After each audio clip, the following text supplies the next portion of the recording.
The streetlights cast long shadows across the empty Connecticut suburb that October night in 2005. A crisp autumn breeze rustles through the maple trees lining Elm Street, their leaves already turning brilliant shades of gold and crimson. It's the kind of peaceful evening where nothing extraordinary ever happens until it does. At exactly 9:15 p.m., Diane Scott pushes through the glass doors of Henderson & Associates, where she works as an office manager. She's still smiling from the conversation she just had with her coworker Sarah about weekend plans. Her navy blue jacket catches the fluorescent light spilling from the building as she adjusts the strap of her black leather handbag. She looks tired but content after another long day at the office. The security camera captures her walking across the parking lot, her blonde hair catching in the wind as she approaches her silver Toyota Corolla. The license plate Connecticut 847 MNP gleams under the parking lot lights as she slides her key into the door. She tosses her purse onto the passenger seat and starts the engine. At 9:18 p.m., she pulls out of the lot and disappears into the night. 12 minutes later, at 9:30 p.m., Diane's phone buzzes. It's her mother calling to check in, as she does most evenings. "Hi, Mom." Diane's voice sounds cheerful and relaxed. "I'm just heading home now. I'll be there soon." Those 7 words become the last anyone will ever hear from Diane Scott. By 10:00 p.m., a passing motorist spots something troubling on Route 34. A silver Toyota Corolla sitting at an odd angle near the tree line, its headlights cutting through the darkness like 2 desperate eyes. The driver's side door hangs open, creaking softly in the autumn wind, but there's no sign of Diane. Before we dive into the twists and turns of this 20-year mystery that would grip an entire community, don't forget to subscribe to our channel and hit that notification bell. Your support helps us continue telling stories that bring long-forgotten cold cases back into the light, giving voices to those who can no longer speak for themselves. Diane Michelle Scott was the kind of person everyone wanted in their corner. At 27, she had recently graduated from Eastern Connecticut State University with a degree in business administration and had quickly landed her dream job as an office manager at a respected accounting firm. Her supervisor, Margaret Henderson, would later describe her as the backbone of our office, organized, reliable, and always willing to stay late to help a colleague. Standing 5'6" with shoulder-length blonde hair and bright blue eyes, Diane had a smile that could light up any room she entered. Her mother, Patricia Scott, cherishes the memory of her daughter's infectious laugh, especially during their weekly mother-daughter dinners at Giuseppe's Italian restaurant downtown. Diane had this way of making everyone feel special. Patricia recalls, her voice still thick with emotion nearly 2 decades later. She remembered birthdays, brought soup when you were sick, and never missed a phone call to check in. Her younger sister Jennifer was Diane's closest confidant. Despite the 3-year age gap, they spoke almost daily, sharing everything from work frustrations to dating adventures. Jennifer describes Diane as fiercely protective, but never judgmental, the kind of sister who would drive across town at midnight if you needed her. Diane's fiancé, Michael Torres, had proposed just 6 months before that October night. They met at St. Mary's Catholic Church, where Diane volunteered every Sunday teaching children's Sunday school. Michael still wears the engagement ring on a chain around his neck. "She was planning our whole future," he says quietly. "We were going to buy a house, have kids, and grow old together. She had it all mapped out in that little planner she carried everywhere." The small apartment Diane rented on Oakwood Drive was a reflection of her personality, neat, welcoming, and filled with photographs of family and friends. Her neighbor, Mrs. Chen, often saw her tending to the small flower garden by her front door, always waving and asking about Mrs. Chen's grandchildren. Diane's daily routine was as reliable as clockwork: coffee at 7:30 a.m., at work by 8:15, lunch break spent reading mystery novels in the office break room, and home by 6:00 p.m. Most nights.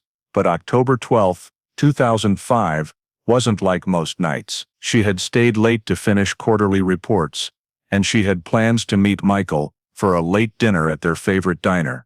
That ordinary Tuesday evening was supposed to end with Diane curled up on her couch, probably calling her sister to recap her day, Instead, it became the beginning of a nightmare that would consume her family for nearly 2 decades. The timeline of that night is seared into the memory of everyone who loves Diane Scott. At 9:15 p.m., she waves goodbye to Sarah Martinez, her coworker, promising to call her about weekend plans. By 9 a.m., security footage shows her Toyota Corolla leaving the parking lot, turning left onto Main Street toward her usual route home. At exactly 9:30 p.m., Patricia Scott's phone rings. It's Diane, as punctual as always with her evening check-in. The conversation lasts 97 seconds. Patricia counts them obsessively in the months that follow. Diane sounds perfectly normal, maybe a little tired. She mentions the late dinner with Michael and jokes about how she might fall asleep in her soup. The last words Patricia hears from her daughter are casual and loving. "I'll be home soon, Mom. Love you." But Diane never makes it home.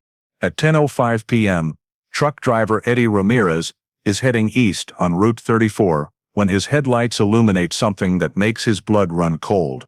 A silver Toyota Corolla sits abandoned near the tree line, positioned at an angle that suggests it was stopped hastily. The headlights are still on, draining the battery, and the driver's side door stands open like a mouth frozen mid-scream. Ramirez pulls over and approaches cautiously.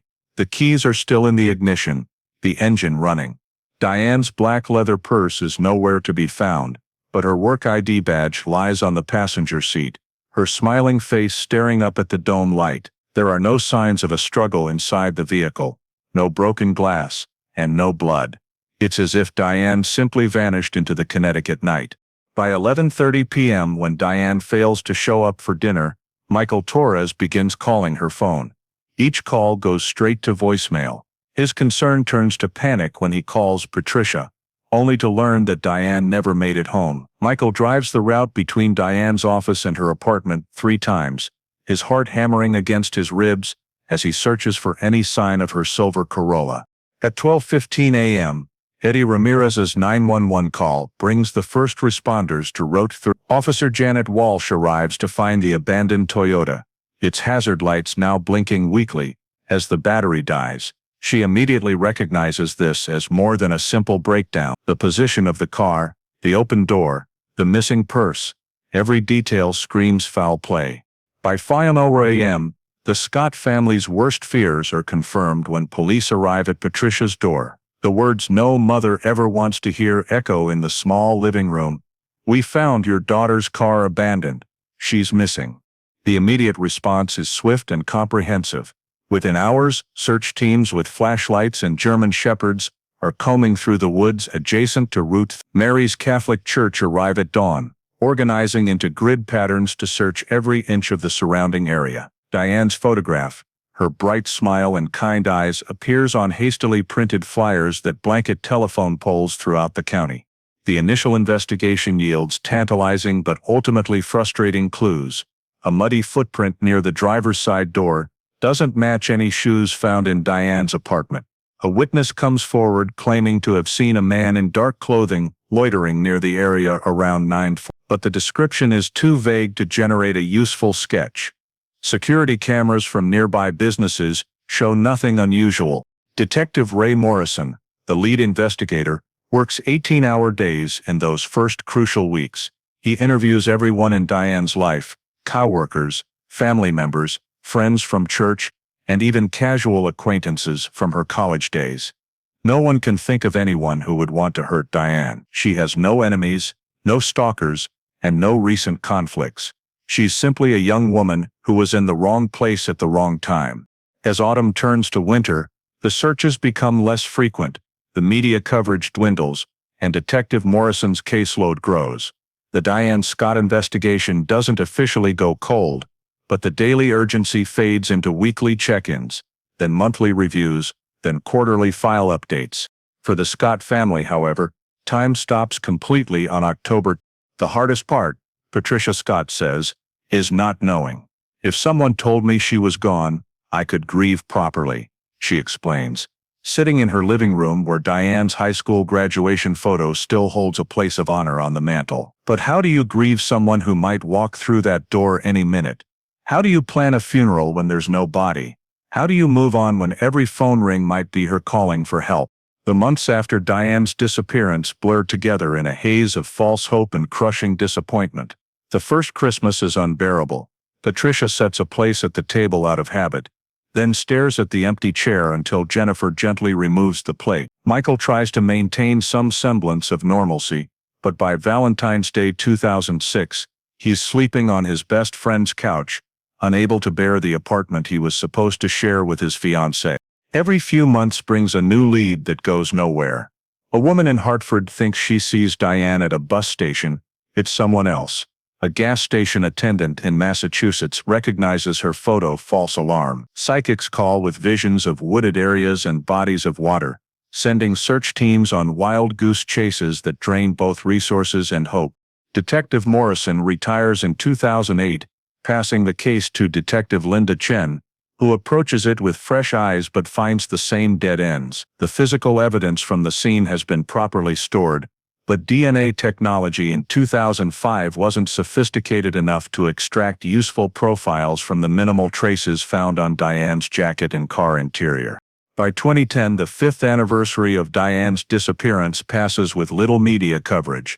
The annual candlelight vigil at the Route 34 site draws fewer participants each year. Patricia still organizes it, rain or shine, standing in the exact spot where her daughter's car was found, and reading aloud from Diane's favorite Bible verses.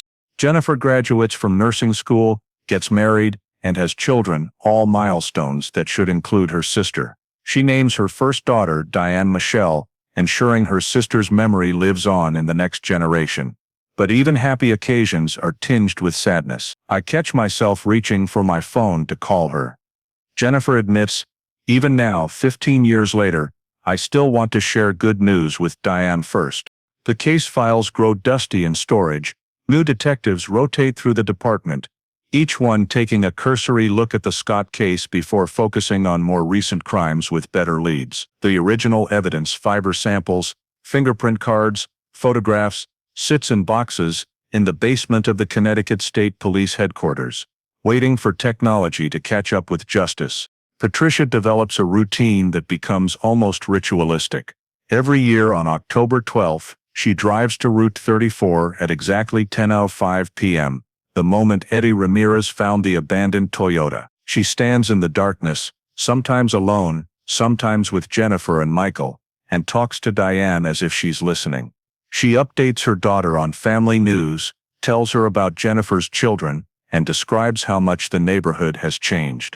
I know she's gone, Patricia whispers one particularly difficult anniversary night.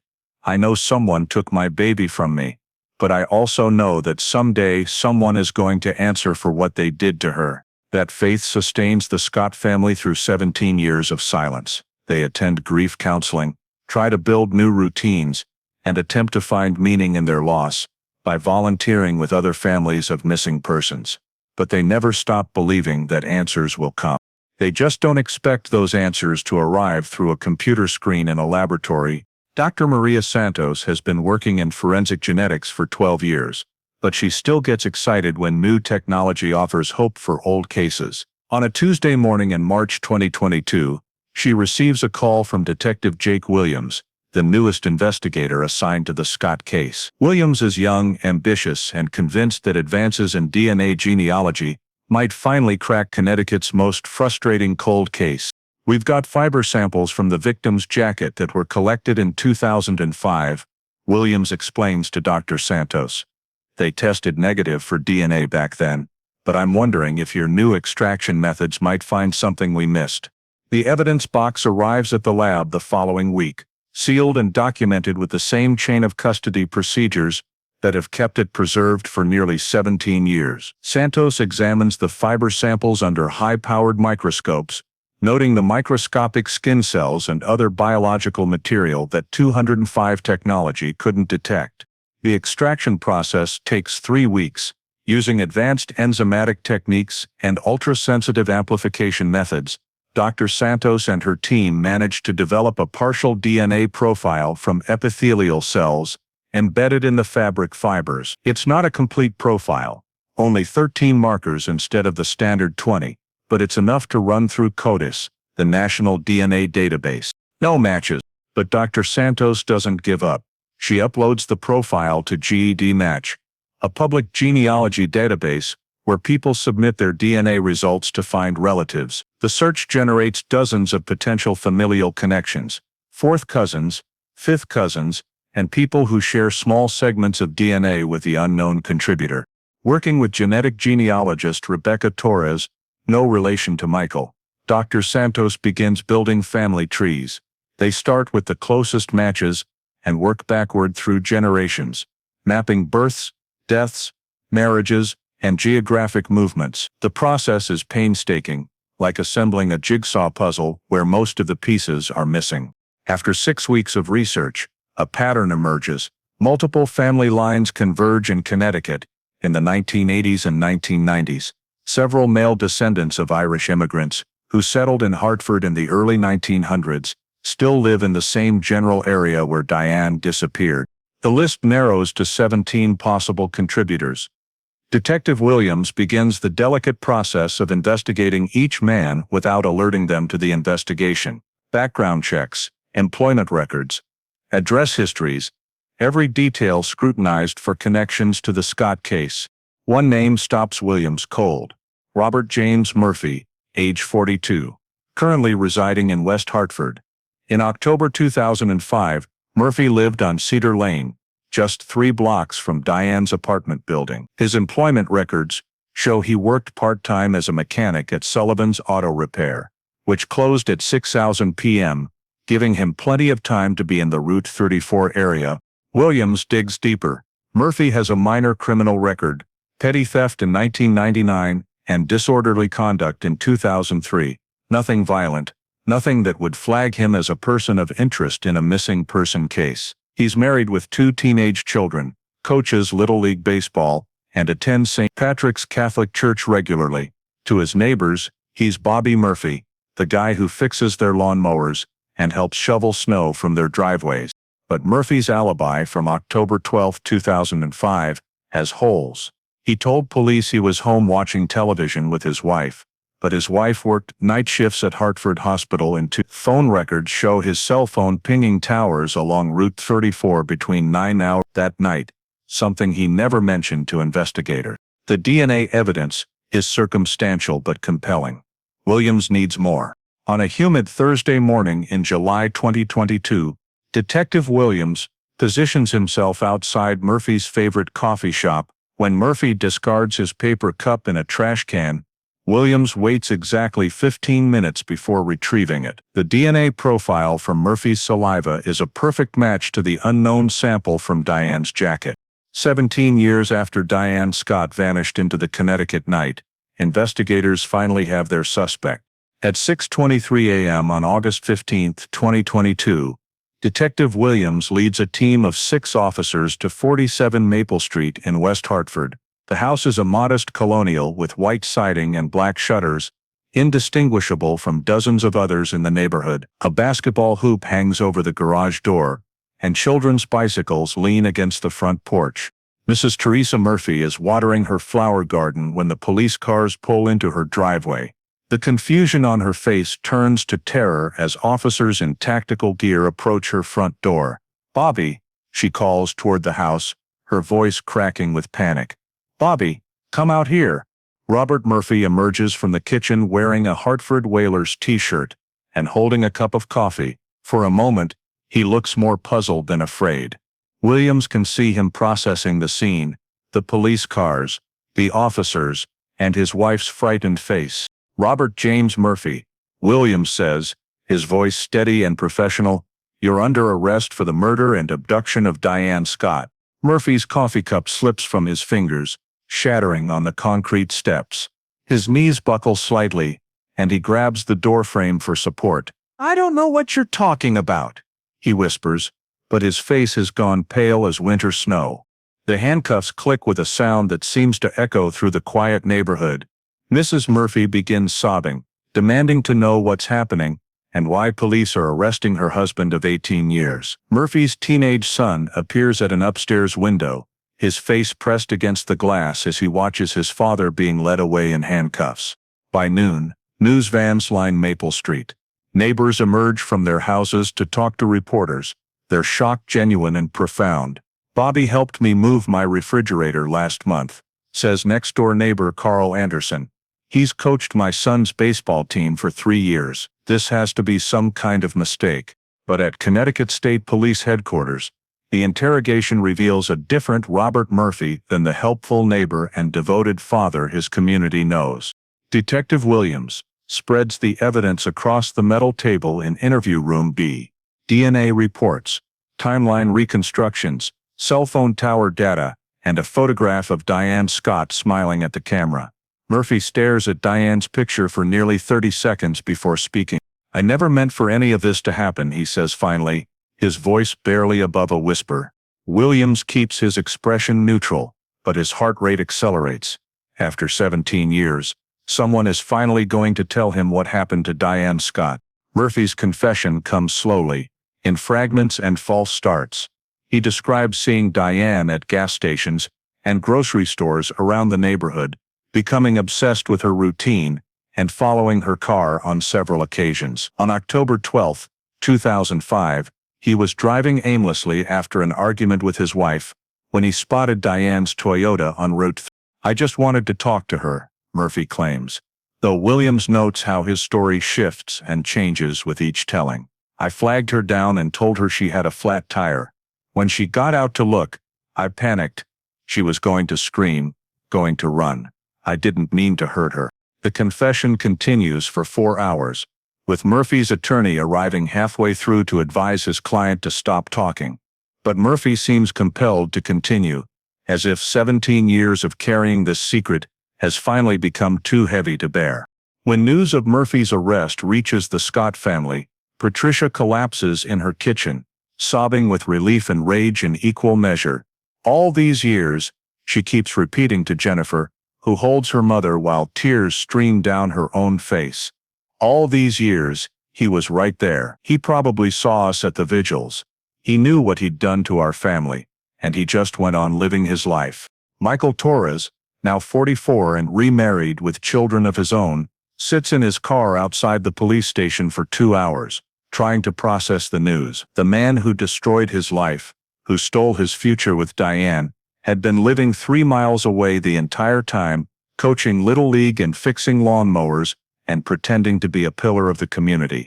The trial of Robert James Murphy begins on March 6, 2023, in Hartford Superior Court.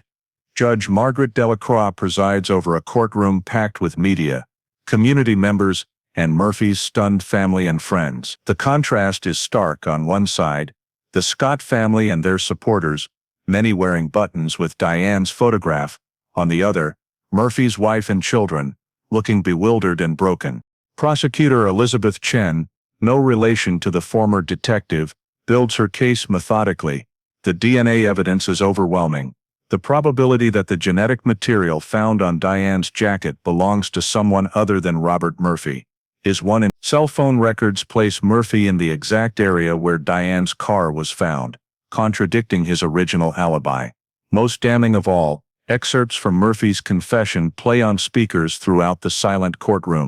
Dr. Maria Santos testifies about the breakthrough in DNA technology that made the match possible. She explains how advances in genetic genealogy have revolutionized cold case investigations, allowing investigators to identify suspects even from degraded or minimal DNA samples. The jury listens intently as she describes the painstaking process of building family trees and narrowing down suspects. Without the dedication of Detective Williams and the persistence of the Scott family, Dr. Santos tells the court, this case might never have been solved. Technology gave us the tools, but human determination provided the will to use them. The defense, led by Public Defender Thomas Walsh, faces a nearly impossible task. Murphy's confession, while coerced according to Walsh, contains details about the crime scene that only the perpetrator could know. The DNA evidence is scientifically sound. The timeline evidence is irrefutable.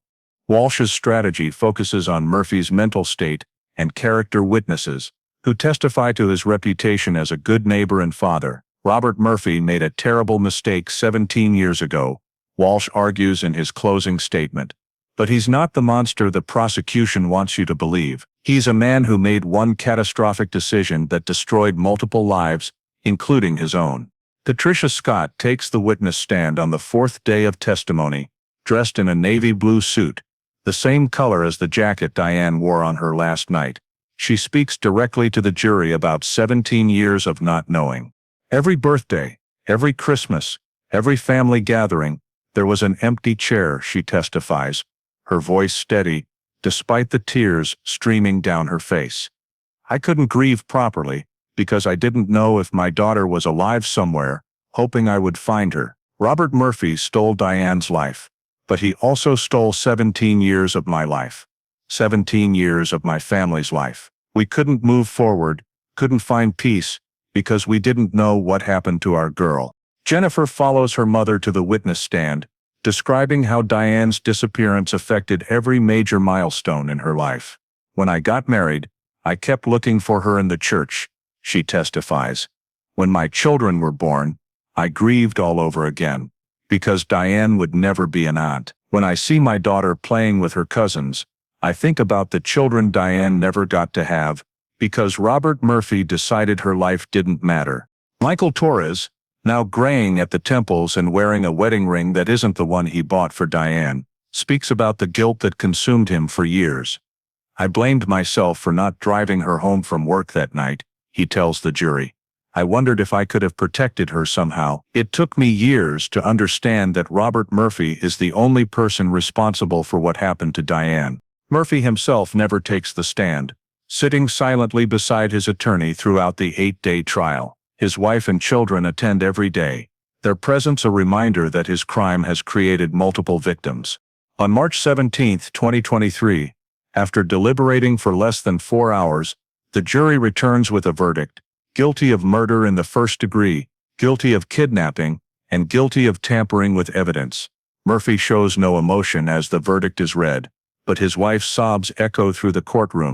Judge Delacroix sentences Murphy to life in prison without the possibility of parole.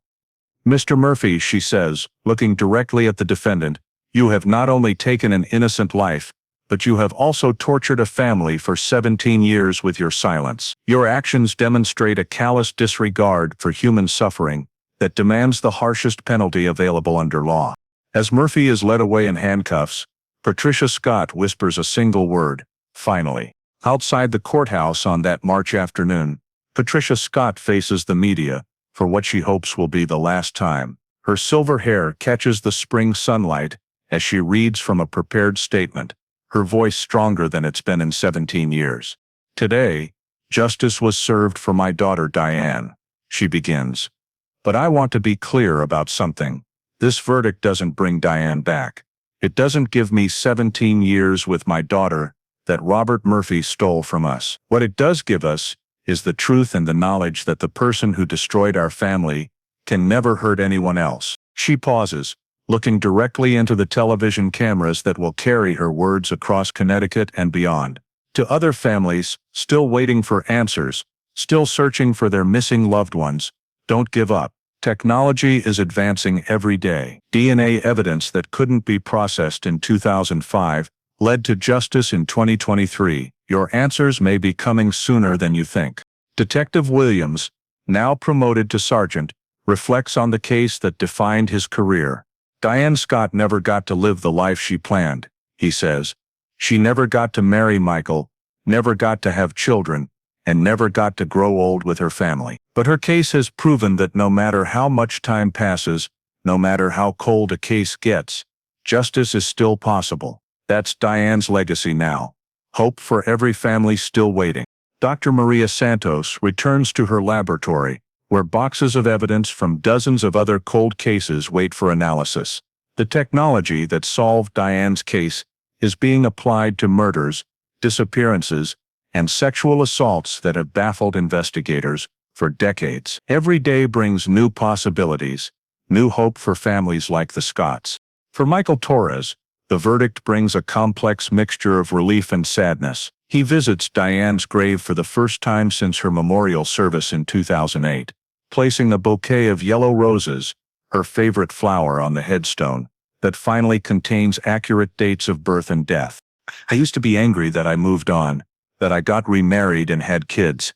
He says quietly, I felt like I was betraying Diane somehow, but now I realize that living my life, being happy, and raising children who know about Diane and what she meant to me, that's not betrayal. That's an honor. That's making sure she's never forgotten. Robert Murphy begins serving his life sentence at Northern Correctional Institution, where he will spend the rest of his days thinking about the 97 seconds that changed everything. His family struggles to reconcile the man they thought they knew with the killer revealed in court. His wife files for divorce. His children change their last names, and 47 Maple Street goes up for sale. The house where Diane Scott once lived has new tenants now, young professionals, who have no idea their apartment was once home to a murder victim. The flowers Diane planted still bloom each spring, tended by Mrs. Chan next door, who remembers the kind young woman who always asked about her grandchildren.